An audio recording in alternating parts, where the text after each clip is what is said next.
बिस्मिल्लाहिर्रहमानिर्रहीम। इय्याका नअबुदु व इय्याका नस्तईन। अच्छा स्वामी, पहले मुझे हाथ खड़ा करके आपने बताना है किधर तक मेरी आवाज जा रही है, किधर तक आवाज जा रही है। पीछे आवाज जा रही है, पीछे। स्वामी, इस्लामाबाद के आप करीब हो और मैंने जब आपको कॉल देनी है,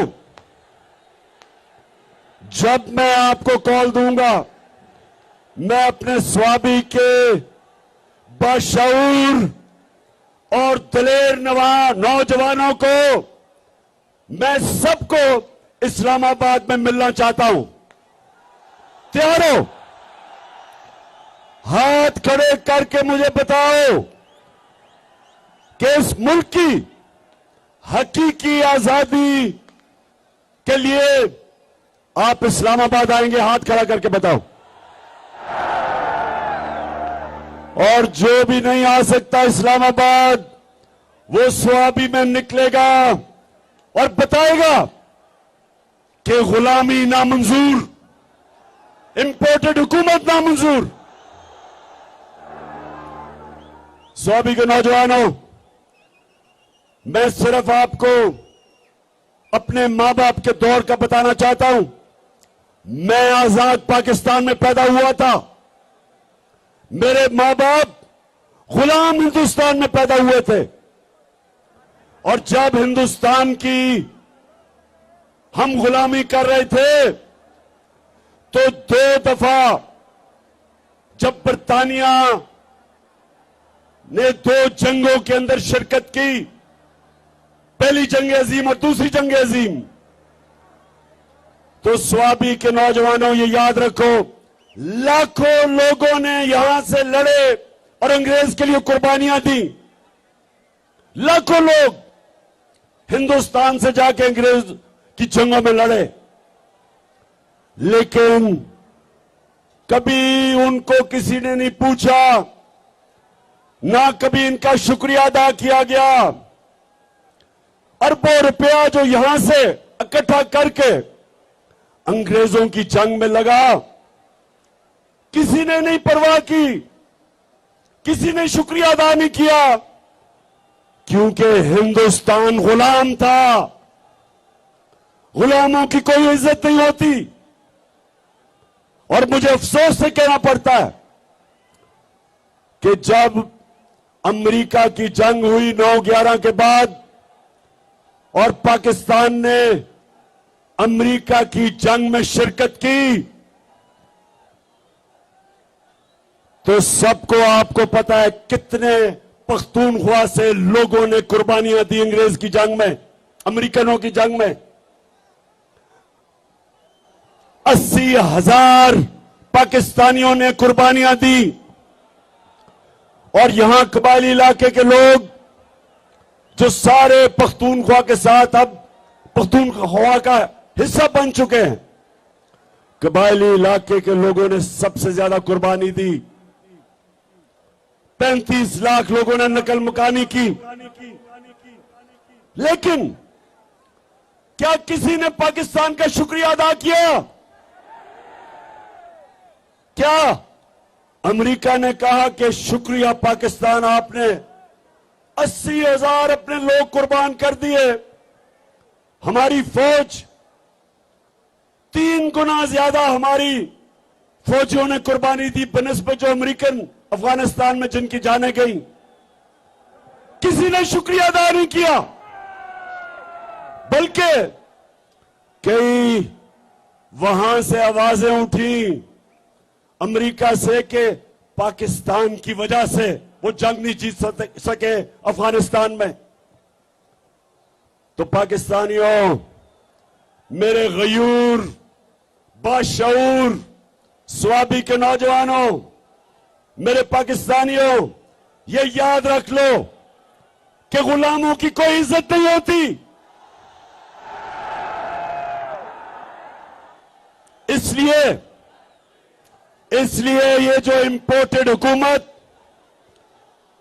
अमरीकी साजिश के तहत बाहर की साजिश और अंदर की साजिश ने मिलके जो ये हुकूमत हमारे पे मुलव्वस की है, मेरी कौम आप तैयार हो जाओ।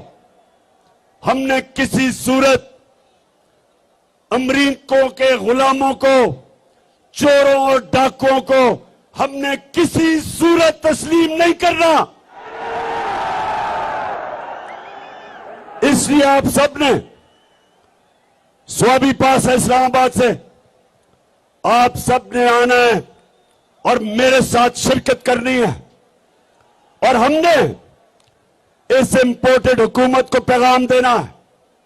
और जिन्होंने मुसल्लत किया ये हुकूमत कि ये एक आजाद कौम है, हम वो लोग हैं जो कि दुनिया के सबसे अजीम लीडर हमारे नबी सल्लल्लाहु अलैहि वसल्लम, हम उनकी उम्मत हैं। और स्वाबी जब पाकिस्तान बन रहा था, पाकिस्तान का नारा क्या था? नारा यह था कि पाकिस्तान का मतलब क्या? जब ना था कुछ यहाँ था मगर तू ही तू, अल्लाह अल्लाह अल्लाह। स्वाबी ये दोनों जरदारी और शरीफ 10 साल जब इन्होंने हुकूमत की 2008 और 18 के दरमियान,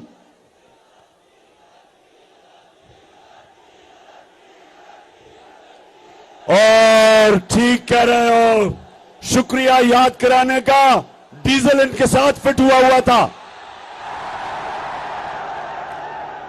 इन थ्री स्टूजेस ने 10 साल जब हुकूमत की मिलके, तो नौजवानों 400 ड्रोन अटैक हुए पाकिस्तान के ऊपर, 400। और कबायली इलाके में आप जानते हैं कि ड्रोन अटैक क्या होता है? आपको पता है क्या होता है? 4000 मील दूर बैठ के एक कमरे के अंदर कंप्यूटर गेम खेली जाती है, बटन दबा के। 4000 मील दूर अमेरिका में एक आदमी बैठा होता है, सामने कंप्यूटर स्क्रीन होती है उसके, यहां से उसको पैगाम जाता है कि जी इस एरिया में दहशतगर्द है। 4000 मील दूर बैठ के वो बटन दबाता है, बम गिरता है, नीचे कौन मरता है कभी किसी को पता नहीं चला। लेकिन सुने जरा मेरी बात, वहां औरतें बच्चे मरे, बुजुर्ग मरे। एक जगह इन्होंने ड्रोन अटैक किया बजौर में, 64 बच्चे मदरसे में मर गए, 64 बच्चे। एक जगह वजीरिस्तान में ड्रोन अटैक होता है, 7 लोग मर जाते हैं। जो जख्मी होते हैं उनकी चीखों की आवाजें, लोग आते हैं उनको बचाने के लिए। दूसरा ड्रोन अटैक होता है, 7 और लोग मर जाते हैं। सुबह तक लोग डरते हैं जाते हुए करीब, जो जख्मी हैं उनकी आवाजें आ रही होती हैं। सुबह को लोग बचाने जाते हैं, फिर ड्रोन अटैक होता है, 7 और मर जाते हैं, 21 लोग मरते हैं। शादियों पे ड्रोन अटैक, जनाजों पे ड्रोन अटैक।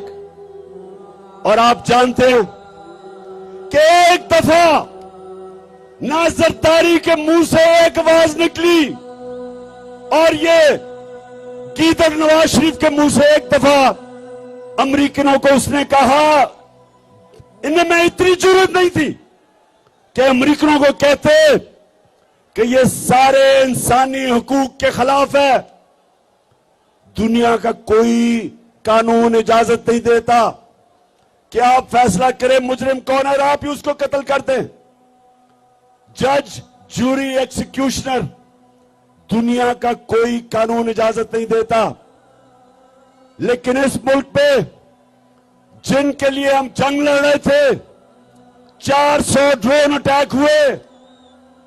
एक दफा इन दोनों ने जुर्रत नहीं की अमेरिका को कहने के लिए कि क्या आप अपने मुल्क में दहशतगर्द के ऊपर ड्रोन अटैक करेंगे। जुर्रत थी इनमें क्या? इनमें यह जुर्रत थी बरतानिया को कहने के लिए कि लंदन में हमारा बड़ा दहशतगर्द जिसने हजारों लोगों को कत्ल करवाया, क्या हमें इजाजत देंगे ड्रोन अटैक करके उसको मारे? तो अगर अपने मुल्क में आप हमें कहते हैं कि अदालत में जाके साबित करो वो दहशतगर्द है, तो हमारे मुल्क में आपने कैसे आपने 400 ड्रोन अटैक किए, बेकसूर लोगों को मारा, औरतें बच्चों को मारा। और ये तो जिनको फिर से इन दो खानदानों को फिर से जो मुसल्लत किया है, इसीलिए किया है कि ये उनके गुलाम हैं, इनमें जुर्रत नहीं है। ये पैसे की पूजा करने वाले हैं, ये पैसे के बुत की पूजा करने वाले हैं। इनके पैसे पड़े हैं बाहर, इनके लंदन में, अमेरिका में पैसे पड़े हुए हैं। ये कभी अपने लोगों के हकूक के लिए, उनके फायदे के लिए, ये कभी अपनी जुबान उनके अपने आकाओं के सामने जुबान नहीं खोलेंगे। इसलिए इनको लेके आए हैं, इसलिए इनको पाकिस्तान पर मुसल्लत किया, क्योंकि इनको पता था कि इमरान खान ना इनको बेच देगा, ना यहां से उनकी किसी जंग में शिरकत करेगा, ना वो अपने मुल्क के मफादात को उनके लिए कुर्बान करेगा, अपने लोगों के फैसले करेगा। क्योंकि इमरान खान का जीना मरना पाकिस्तान में है। इसलिए नौजवानों ये साजिश की गई और इसलिए आपने इस्लामाबाद पहुंचना है। और मैं, मगरिब हो रही है, यहीं आपने नमाज पढ़नी है, लेकिन मैं जल्दी जल्दी बात करता हूं। दूसरी बात नौजवानों, दूसरी बात, ये जो लोगों को ऊपर आपके मुसल्लत किया, ये 30 साल से ये दो खानदान, भुट्टो और शरीफों के खानदान 30 साल से इस मुल्क के ऊपर हुक्मरानी कर रहे हैं। इनकी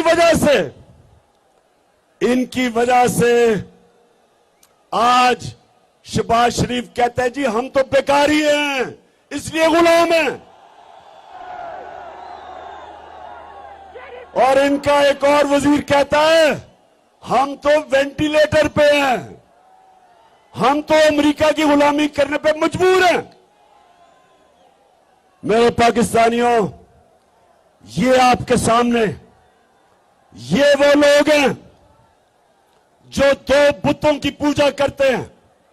एक है बुत पैसे का और दूसरा बुत खौफ का।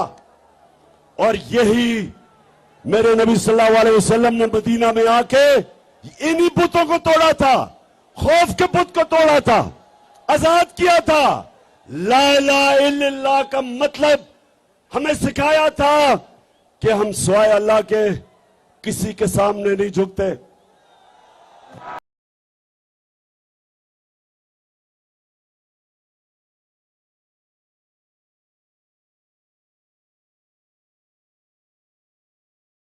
तो मेरे पाकिस्तानियों, हमारा जो नजरियाती लीडर इल्लामा इकबाल थे, उन्होंने तब ही कह दिया था कि हमने इकबाल का शाहीन बनना है, हमने वो लोग बनने हैं जिन्होंने दुनिया की इमामत करनी है।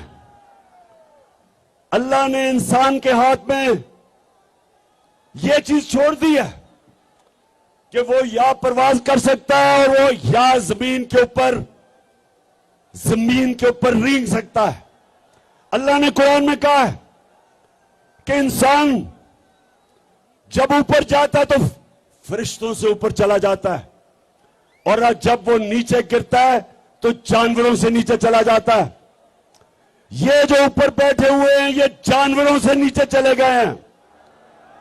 एक जानवर भी उतना खाता है जितना उसकी भूख होती है, इनका तो पेट ही नहीं भरता। इसलिए मेरे नौजवानों, हमने अपने मुल्क को बचाने के लिए और आजाद रखने के लिए निकलना है। एक दफा मुल्क के इदारे तबाह हो जाए, मुल्क तबाह हो जाता है। जब चोर ऊपर बैठ जाएं, वो सबसे पहले मुल्क के इदारे तबाह करते हैं।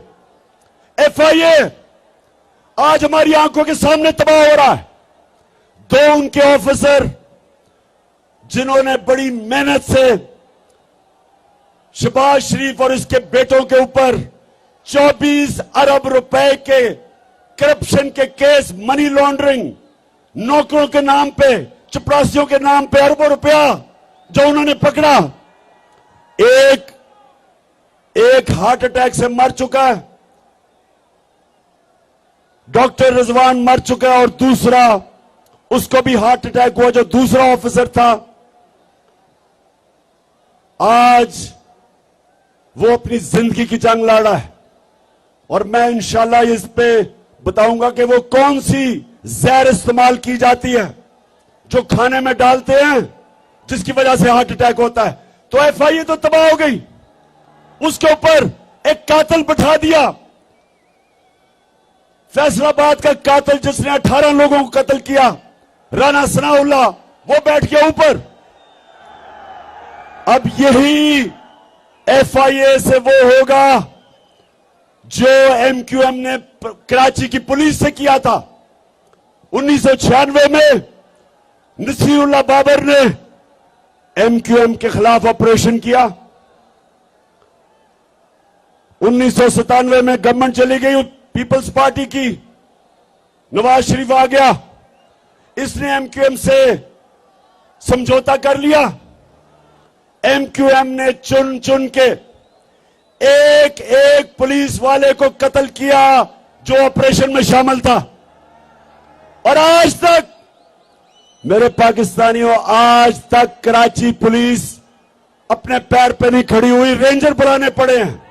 पुलिस खत्म होगी उसके बाद। इसी तरह इदारे खत्म होते हैं जब मुजरिमों को ऊपर बिठाते हैं, और इसलिए मेरे पाकिस्तानियों, हमने इनका मुकाबला करना है, अपने मुल्क को बचाना इन चोरों से, अमेरिकनों के गुलामों से, और आपने सबने मेरे साथ निकलना है। फिर से हाथ खड़ा करके बताओ, हम निकलोगे?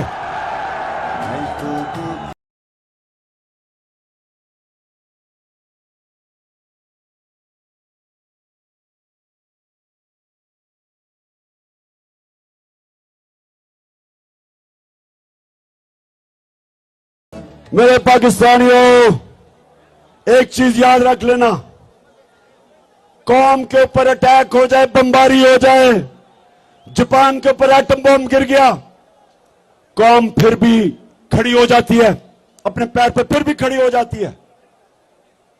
अफगानिस्तान में कितनी 40 साल से इंतशार है, फिर भी वो कौम तकड़ी है। लेकिन एक चीज याद रखें, जब एक कौम की आप इखलाकियात खत्म करते हैं, कौम मर जाती है। जब एक कौम अच्छे और बुरे की तमीज खत्म करती है, कौम मर जाती है।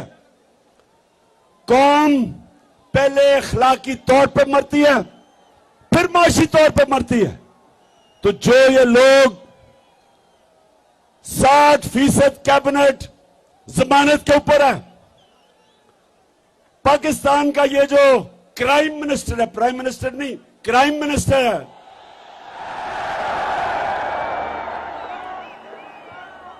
इसके ऊपर ये जमानत पे भी है, और इसके ऊपर और बेटे जो चीफ मिनिस्टर है, इनके ऊपर सिर्फ FIA में 24 अरब के केसेस हैं, नैब में अलग केसेस हैं। जो इसका भाई लंदन में बैठ के पाकिस्तान के फैसले कर रहा है, वो सजा याफ्ता है, मफरूर है, डाकू है, चोर है, झूठा है। उसकी बेटी जो तकरीरें करती फिर रही है और इसके पीछे रेंजर और इतना प्रोटोकॉल मिल रहा है, वो सजा याफ्ता है, जमानत पे है। तो जिस मुल्क में इस तरह के लोगों को बड़े बड़े ओहदों पे बिठा दिया जाए, उस मुल्क की अखलाकियात तबाह हो जाती है। कौन मेहनत करेगा?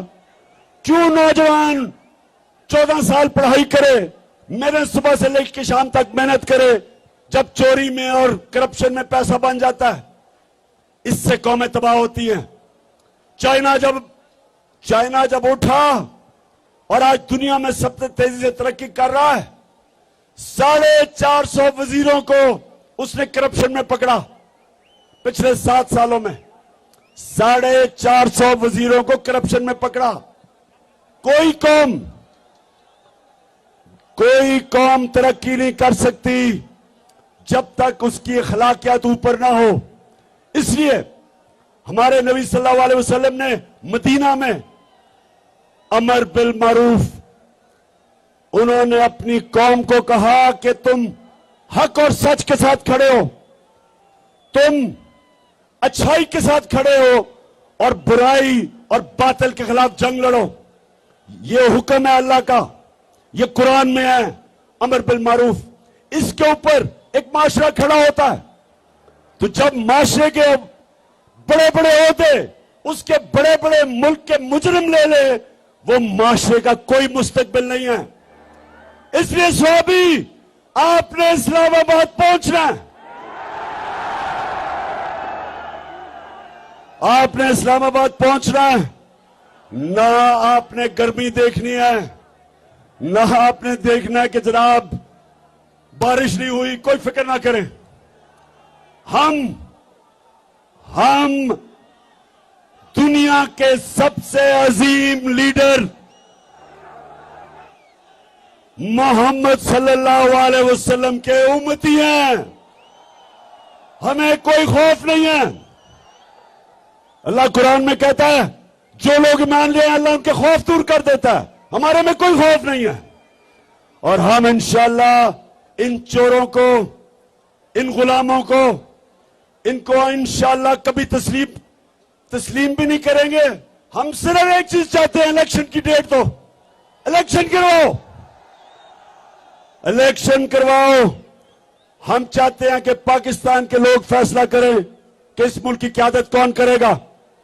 हम कोई इंपोर्टेड हुकूमत को नहीं मानते। तो आखिर में मेरे स्वाबी के बाशऊर और दलेर नौजवानों,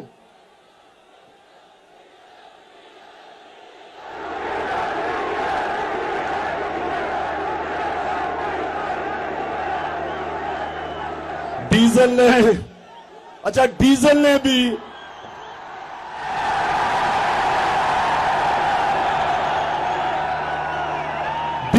वो मिनिस्ट्री नहीं ली। हमने समझा जी बड़ा इस्लाम का ठेकेदार है, ये बड़ी अच्छी कोई वज़ीरत लेगा, कुछ लोगों को बताएगा इस्लाम के मुतालिक, कोई तालीम की वजारत लेगा। लेकिन उसने वजारत ली है सड़कों की, जिसमें पैसा बनता है, कमीशन बनती है। डीजल का भी, वैसे मैं डीजल का भी देख रहा हूं कि ये जो सारे इकट्ठे हो गए इमरान खान को हराने के लिए, इंशाअल्लाह इन सारों का इकट्ठा जनाजा निकलेगा। स्वामी, मैं फिर से आपके जुनून और आपके शऊर का आपका शुक्रिया भी अदा करता हूं, आपको खराज तहसीन पेश करता हूं। मैं यहां अपनी टीम असद कैसर, आपको और शराम तरक्की और आपकी फैमिली और मेरे बाकी सारे पुराने जब मैं शुरू में स्वाबी आता था तो छोटे छोटे बच्चे थे, आज सफेद बाल हो गए उनके। मैं आप सबको आज खिरादे तहसीन पेश करता हूं कि आपने मेरे साथ इतनी ऊंच नीच में इतना मेरे साथ वक्त गुजारा। आप बुरे वक्त में भी मेरे साथ खड़े हुए।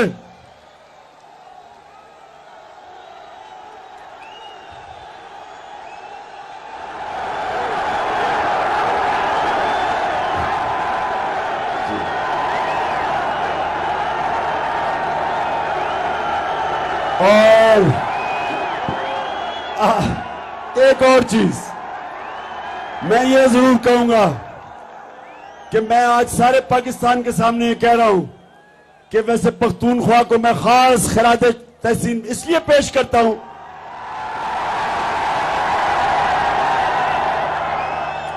सारे पाकिस्तान में ये कह रहा हूं कि सारे पख्तूनख्वा में सिर्फ एक लोटा हुआ, एक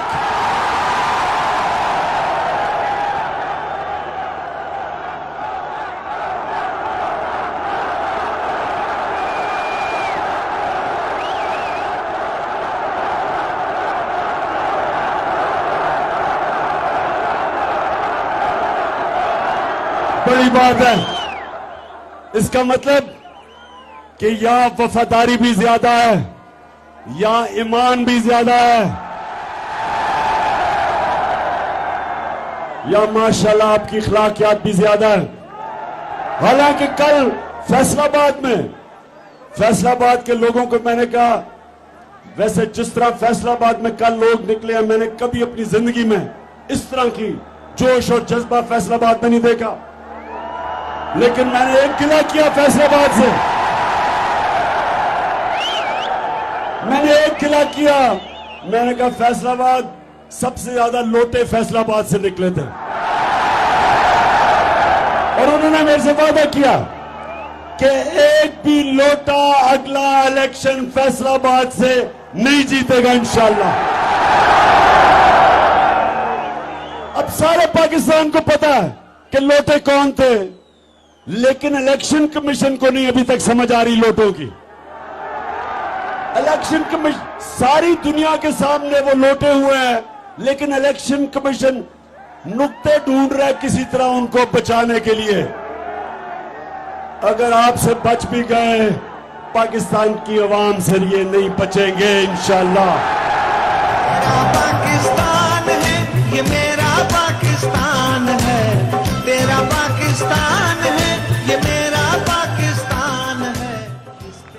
और आपको ये आखिर में महमूद खान, आपने उसने जो आपके लिए आज फैसला किया है कि यहां नाइट क्रिकेट के लिए रोशनी लगेगी स्टेडियम में, उसकी भी मुबारक देता हूं आपको।